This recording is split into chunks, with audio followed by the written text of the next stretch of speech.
In the name of Allah, the Beneficent, the Merciful. Hello everybody, how are you doing? We're doing great by the mercy and grace of Almighty Allah. My name's NA Saqib. I'm your artsman too. I'm still in a additionally been also teaching the students of spoken English for the last 20 years at the platform of Genius Institute, Lahore. My dear friends, my today's lecture will be about reading subtests of the IELTS, and particularly about it's one of the most important question types which can almost be seen in every paper of the IELTS reading subtest, and that's summary completion. So let's get started.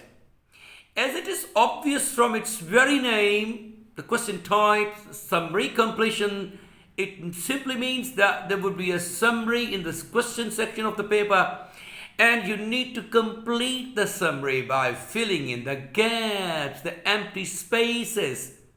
So that's what you're required to do. And now, this question type or this task may fall into two categories. For example, in which, first of all, the list of words is provided to the candidates, and the other one in which there is no list, and students are supposed to select the words, the most appropriate words from the passage itself.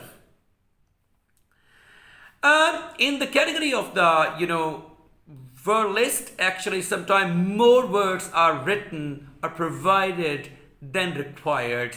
So you've got to be very conscious about it. What you've got to do, what are the extra words, actually you need to be careful about those words.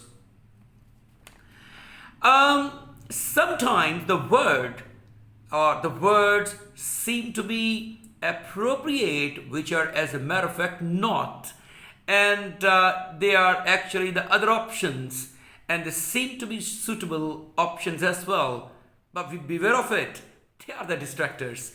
So the students should be very much careful about using the words, and they should be careful about the distractors as well. As far as word list is concerned, there are different types of words actually, or you can say, to be more exact, different parts of speech, like verbs, nouns, adjectives, and adverbs. So you may also have to look for the synonyms, and but the synonyms, these are actually different words with similar meanings. And the classic example is intelligent and smart. These are two different words, but they've got the same meaning. You've got to be very much careful about synonyms, and sometimes the text in the passage is also paraphrased. Not the exact text is there in the question and the passage. There are two different texts, but actually the meanings are the same. You've got not to match the words, match the meaning for finding the exact word for completing your summary. Now, locating the information, the passage is important. In order to, do this job, you've got to choose the appropriate word and the right word. And if you choose the word from the passage, see the instructions.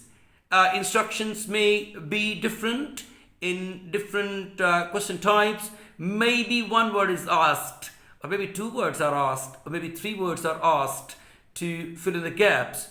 If you're taking the stuff from the passage, actually, you should be careful about instructions about the word limit. And if you're taking the options from the list, then it's no problem. Then you've got to be careful about the distractors, as a matter of fact. And be careful about the parts of speech which is the most appropriate over there. The most important tip in this question type is actually, answers usually come in order or in sequence. It's a big tip. So you would be very much confident while attempting it, because it saves your time, a very precious time, and reading is all about time management. So you need to be careful about it, that all the answers actually come in order. First, you will answer question number 1, and later on, in the later part of the text, maybe the answer to the question 2 or number 2 is found accordingly. Something about the grammar now. The summary must be perfect, or must be grammatically perfect, or the grammatically correct summary. There is not much scope of grammar problem when you're placing 1, 2 or 3 words only, but still you need to be careful about grammatical aspect. And you should be careful about, rather ignore the words which appear grammatically incorrect, as a matter of fact, even if the meaning seem to be the correct. So you have to take care of the grammar here very much. If it is from the passage, in most cases it is either from 1 paragraph, or maximum it's from 2 paragraphs.